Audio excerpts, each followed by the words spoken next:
हे बच्चों, कभी तुमने एक छोटे से बीज को देखा है और सोचा है कि वो क्या सपने देखता होगा? चलो, ऐसे ही एक बीज की कहानी सुनते हैं जिसका एक बहुत बड़ा सपना था। एक हरे भरे जंगल के किनारे एक छोटा सा बीज मिट्टी में दबा हुआ था।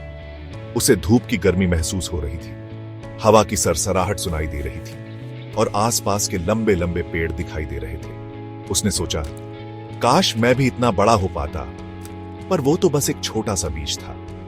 एक दिन उसने पास के एक बड़े पेड़ से पूछा, क्या मैं भी तुम्हारी तरह बड़ा और मजबूत बन सकता हूं?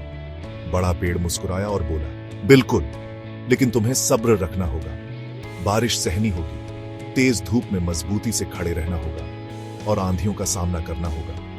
क्या तुम तैयार हो? बीज थोड़ा डर गया। उसे चिंता हुई कि अगर वो मिट्टी से बाहर निकला तो कोई उसे कुचल देगा, तेज हवा उसे उखाड़ देगी या तेज धूप उसे जला देगी।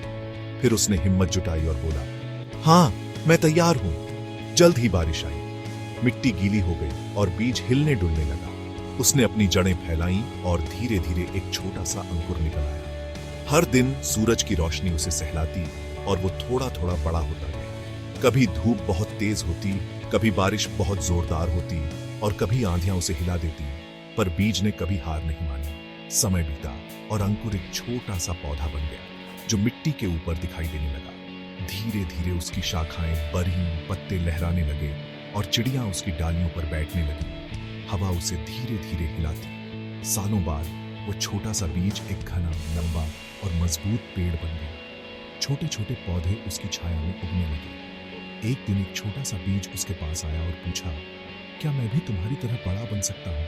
पेड़ मुस्कुराया और बोला, बिल्कुल, बड़े सपने देखो, सब्र रखो और बढ़ते रहो। याद रखना बच्चों, उस छोटे से बीज की तरह तुम भी सब्र और लगन से बड़े बड़े सपने पूरे कर सकते हो।